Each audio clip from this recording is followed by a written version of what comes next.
guys, Chad here from C&R Reviews. Again, we're still on the journey to find the best carry handgun. We're going to be doing a comparison today between the Ruger LC9, and I apologize if I get the names mixed up. We've got so many guns that... so many new guns, guys. Yeah, it gets confusing. Ruger LC9 and the Kel-Tec PF9.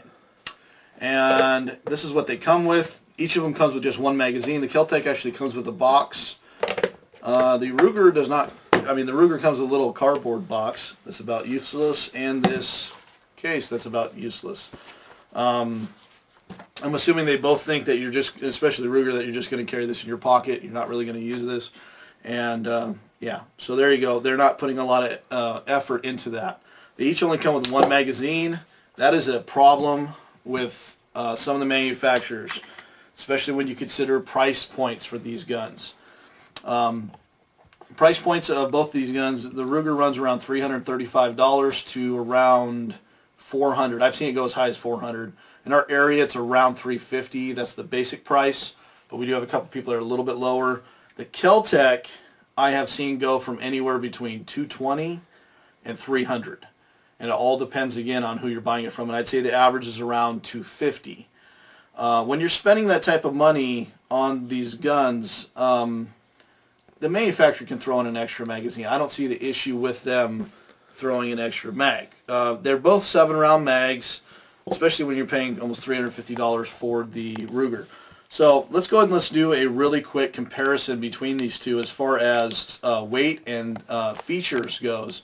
We'll start off with the weight of the LC9. And I don't like to get the proper weight unloaded. I don't see the point of that. You don't carry this gun unloaded. You carry this gun loaded. And so the proper weight of this gun loaded is going to be 21 ounces. Now versus the Keltec loaded is around 18 ounces. It's all going to depend. Now that's a general weight.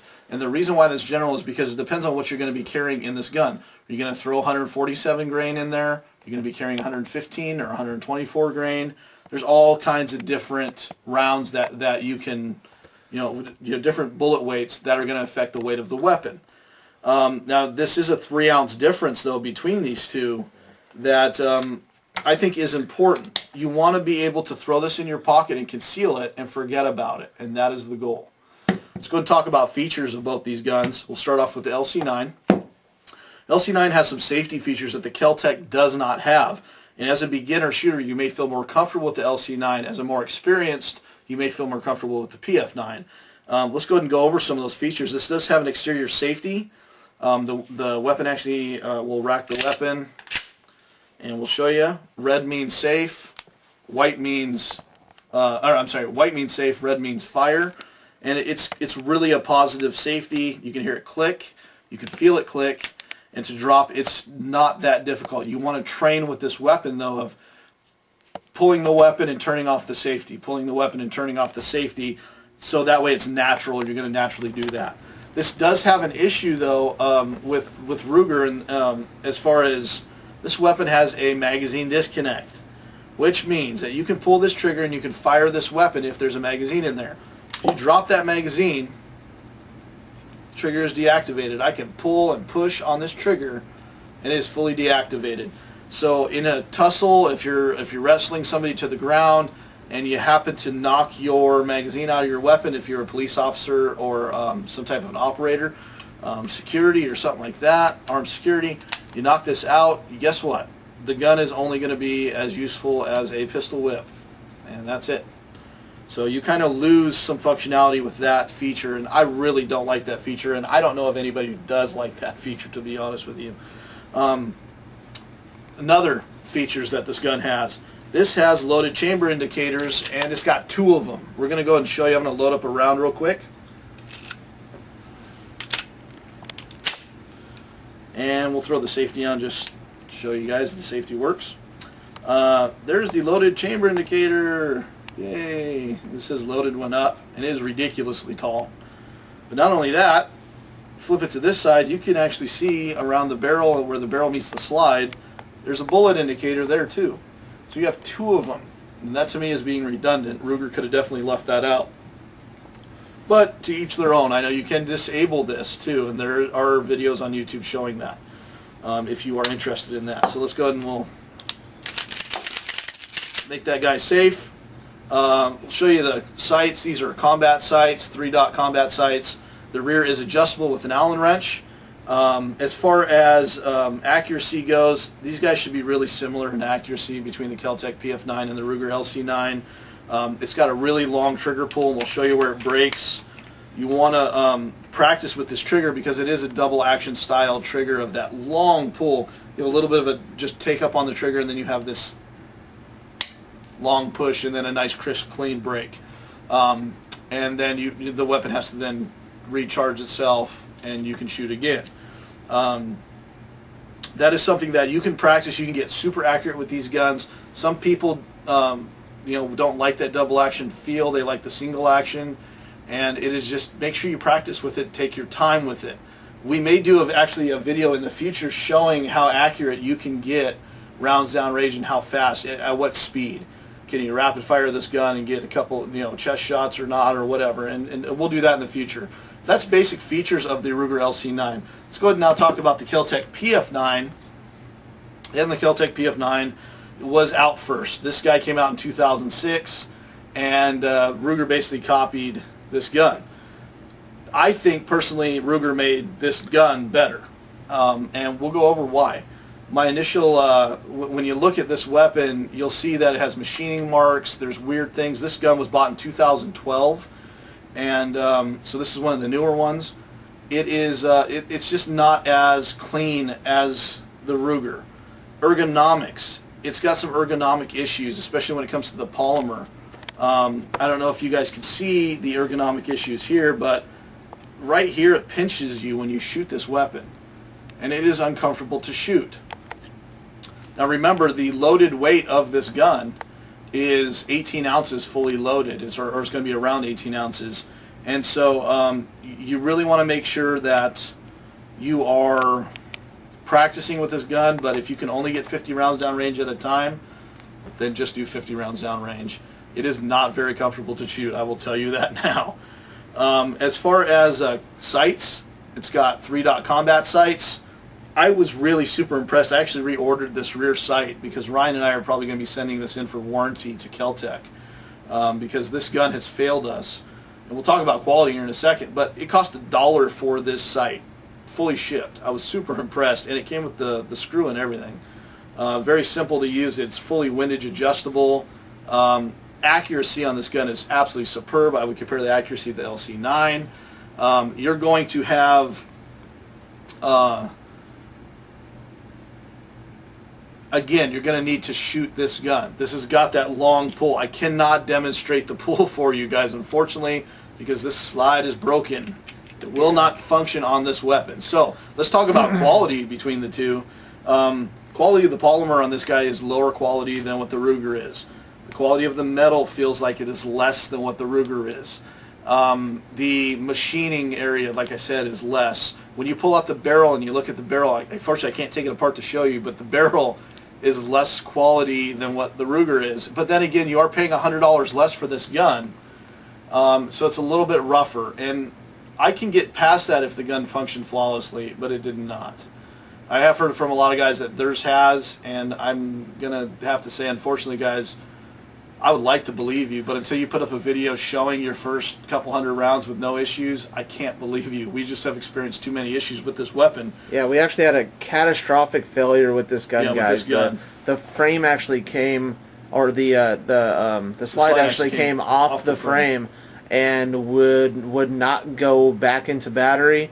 And when we finally got it back into battery, it will no longer pull back Function. to cock the weapon. So this weapon is going to be sent in for warranty, and initially we were going to destroy it. We still may destroy it depending on how Keltec warranties it, and I was told regardless of what you guys have done to it, even if you ran it over with a car, this gun should not have malfunctioned and we need to send it back. So let's talk about one feature that I think that Keltec got wrong, Ruger has gotten right, and Keltec needs to fix, and it's something that's, again, it's personal preference, and that is on the magazine. You can see the magazine releases are pretty positive. The Ruger LC9 though is a lot easier to put the mag back in. The Keltec, you almost kind of have to push forward on it to get it to go in. But it's this finger plate extension for the pinky. It does not fit 3 fingers even with this extension on. It comes standard with the flat base plate. And so some people don't want all 3 fingers and they want 2, and they like shooting like that. I don't. I like shooting with all 3 fingers. Ruger's is a little bit flatter, and you can put all 3 fingers on there and actually be comfortable, and it feels nice. Again, it also comes with the flat, base plate. So Keltec, it's probably time for a change, or fix that, please, because that's really annoying.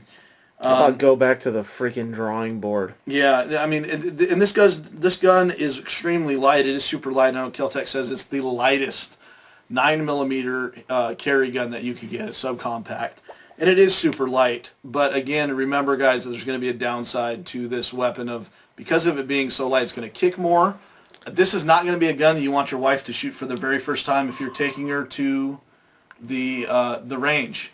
You want to make sure that you have her shoot a different weapon that's going to be heavy, that's not going to kick. It's going to scare the crap out of her. Yeah, it's going to scare her, and she's not ever going to want to come back. Or your kid, like a teenager or something like that. It's going to scare them too. If you're introducing them to guns for the first time, this is not going to be the gun to shoot for the very first time. The Ruger's going to handle the recoil just a tad bit better because of those 3 ounces. That's going to be a big plus for the Ruger, and it's just not going to kick as much. It's still going to kick because a 9mm round is snappy. So, out of these two, let's do a really quick size comparison. You guys are going to laugh when you see some of these sizes. Ryan, can you zoom out on that?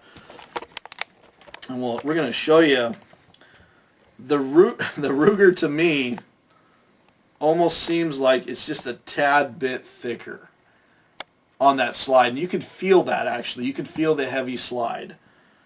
I don't know how well you can see that, Ryan. They look exactly the same. They're pretty close. Well, the Keltec's tapered here on the top, and then it gets thicker toward the base of the slide. The Ruger is thick all the way to the top, and I think that's what gives it the optical illusion that maybe the Keltec is a little bit thinner. And that's where you're adding some weight. Also, if you compare the guns and you look inside of the barrel and the extractor area, you can see the metal on the Keltec is thinner than the Ruger. The Ruger's a lot thicker. And I would really recommend you going to a gun shop before you buy this online, either one of these, and looking at them and comparing them. As far as height goes, we're going to do a height comparison, and you can see they're identical. Yeah. I mean, it's ridiculous how identical it is. And actually, here, let me go ahead and throw this out there. If you add that safety on the Ruger's thicker, hands down. Keltec doesn't have that. The Keltec's got that really nice, thin, flat slide release. So does the Ruger, but Ruger ruins it with that safety. So that's just going to make it thicker, guys. But if you guys are not planning on using that safety and you're just going to carry in condition 0, you could probably take a Dremel and just file that safety down. Sure. Now this to me is something that, again, I think Ruger got right, Keltec got wrong, and that's with that base plate. I would be okay with having the Keltec be a little bit taller. If you guys can see that, the Ruger is a little bit taller with that finger extension base plate, and I wish Keltec's was. Man, that would make this gun so much more controllable. See, the trigger guards are the same. The Keltec has that Picatinny rail in the front. The Ruger's is nice and smooth and flat. So now, Chad, it looks in the camera here that the trigger guard for the Ruger is a little bit longer. Yes, and actually, we'll talk about that. That is an important thing. Well, Ryan and I have both experienced this when shooting the Keltec, and the Keltec trigger guard, as you guys can see, the trigger is set really far forward in the trigger guard. So when you're shooting, it's almost kind of difficult to put your finger in there. Now, when I initially started shooting this gun, I first thought that maybe that's a safety thing because you have to deliberately put your finger into the trigger guard. But it's really annoying, and it almost kind of pinches your finger. The Ruger has an extended trigger guard, so when I put my finger in there, I'm not even close to the front. I mean, I'm really far back. It's the trigger's set in the center almost. And to me, if you have bigger fingers, bigger hands, the LC9 is going to be what you're going to want to go with. So out of both of these guns, guys, you guys are going to be, you know what, it's all perfect. It's all preference, personal preference. Price-wise, you're going to pay $100 more for this gun. As far as from what I'm hearing, though, and as far as break-in period seems to be going on this gun, and we will have videos up of us shooting the very first couple hundred rounds of the LC9. We've already done that with the PF9. And it broke. And we've experienced tons of failures. Quality for that extra $100, you may want to, I'd be almost sliding toward the LC9. But we're going to do some really extensive testing with the LC9 as well, and then we'll be able to fully determine. We'll do a final thoughts also on the LC9 like we did on the PF9. So check out those videos. If you enjoyed this video, please subscribe. And if you have any questions, feel free to ask. Me and Ryan are here to help you as much as possible. So thanks a lot for watching, and have a good day.